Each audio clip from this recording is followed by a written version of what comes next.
Hi guys, a very good evening to you. My name is Jeff Ignacio, the owner of this channel Suka Hati Pelanggan. First things first, as usual, I want to say thank you very much for everybody who has been supporting me in this channel by your subscribe, your comments, and likes as well, and it truly means a lot to me. So as you all know, I started this channel like 5 months, nearly 6 months ago, 7th of May 2020. I wish I could have done it way earlier. Unfortunately, I only get to think about it as soon as we entered after the MCO or PKP. However, I am grateful that you guys accepted me in this line. Okay, so the purpose of me having this video is I want to share with you what I have learned throughout the MCO or COVID-19. Not about MCO only, but what I have learned since Malaysia go into MCO on 18th of March and until now, how things changed for me myself personally. Alright, number one, I seriously was very not frightened, was very surprised that this pandemic, this virus has caused the world a pandemic. Like kita tidak sangka bahwa virus ini menyebabkan dunia mengalami pandemic. I never lived in a moment where I get to experience all this. So benda ni terlalu baru untuk saya dan saya terkejut, tapi at the same time I'm learning. And I am grateful that our government has been very supportive, very serious when it comes to tackling this virus, sehingga kan banyak kaedah ataupun dan juga faedah yang rakyat terima supaya kita tenang dan sentiasa percaya bahwa kerajaan kita mampu melakukannya untuk menjaga kita semua. And when the MCO hit on 18th of March, basically I think government announced on 16th of March, right? And 18th of March is the day where MCO started for 2 weeks, continuously 2 weeks sampai 3 bulan lamanya. And for the very first time, I am literally jobless and do nothing, but I'm thankful that I still work from home and I get to do a lot of things. So when it comes to work from home, this term is very new to all of us. Okay, a lot of us unfortunately lose the job because it's way impossible to do things from home. Like if you're working in the hotel line, in the tourism line, or in the airlines, or companies that if you're not in the office, you don't function. It's so impossible for you to go home and do that.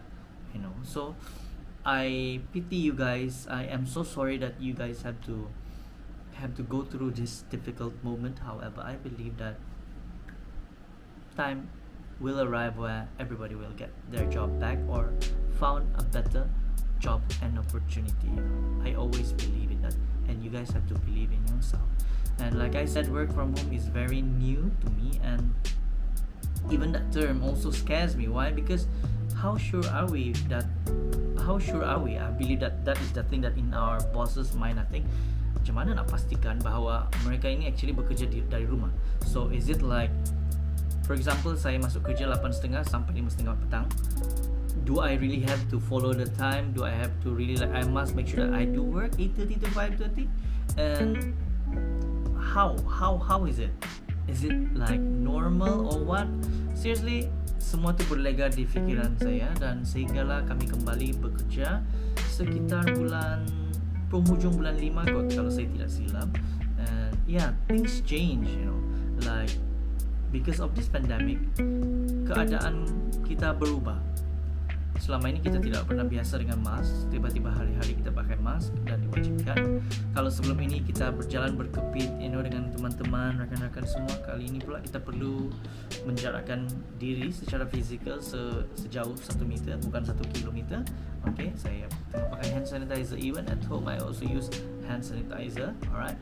Dan di samping itu juga pergerakan kita terbatas. Bukan tidak boleh keluar, tapi ia menjadikan kita lebih bijaksana untuk menentukan sama ada is it worth it to go out and spend time outside, or it's better to just stay home with the family, because the chances of contacting this virus is very high. And physical distancing and hand sanitizer. We have to to use it as frequent as possible. These things has been a norm. Benda yang menjadi kebaruan is it?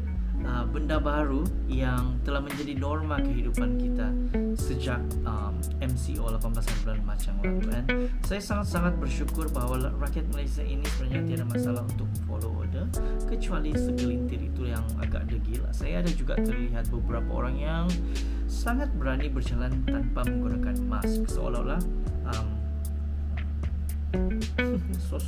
seolah-olah orang itu kebal dari sakit penyakit, dan itu sangat bahaya.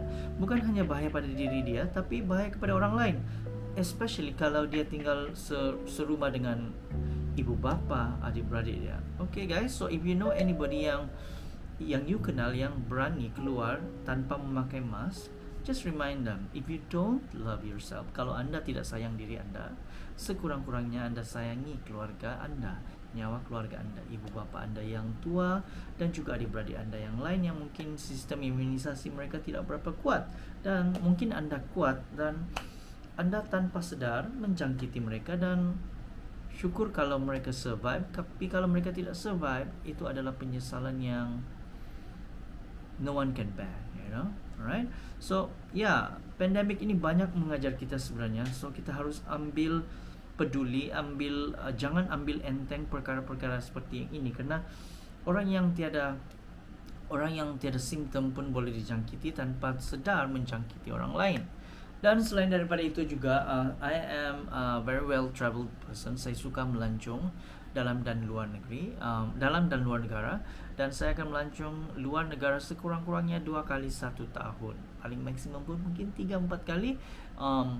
Singapore is one of them, like I go frequently, and every year saya akan melancong ke Korea Selatan. Dan tahun ini saya sudah beli tiket actually untuk bulan April, lalu postpone bulan Jun, postpone pergi August, and then postpone pergi Oktober. And finally, probably AirAsia gave up. Dia dah tidak bagi saya postponement. I have to change it into a credit. So I can only fly. I use that to purchase my ticket to fly back to Sabah in December. So banyak hal yang menghalang kita ataupun stop kita daripada melakukannya. Tapi if you look at it secara positif, macam saya share dengan kawan-kawan saya, ini adalah tahun di mana kita buat self reflection. Ini adalah tahun di mana kita reconcile, ataupun reconcile in Malay is like memperbaiki hubungan, memaafkan sesama, dan kita lihat hidup kita daripada sudut yang berbeza, dan belajar daripada pengalaman mengalami pandemik ini, kerana ia bukan hanya efek di Malaysia ataupun Asia Tenggara ataupun Asia ataupun Europe. It affected the entire world, sehingga kita tidak boleh travel even to the closest neighbor like Singapore yang 1.4 km jauhnya jaraknya pun tidak boleh. You see, so this pandemic has taught me personally about self-reflection, refleksi diri, macam mana apa yang telah saya lakukan dalam hidup saya, apa yang telah saya capai, cara saya bergaul dengan orang, cara saya melihat orang, cara saya bertutur dengan orang, cara saya I don't know, that thing, that very personal thing. And at the same time, reconciliation, yang bukan hanya mengampuni ataupun saling memaafkan dengan orang lain, tetapi diri kita sendiri. Sometimes kita feel yang we did not do well in our life. Sometimes kita rasa bersalah tentang diri kita sendiri. Sometimes kita merasa bahawa hidup kita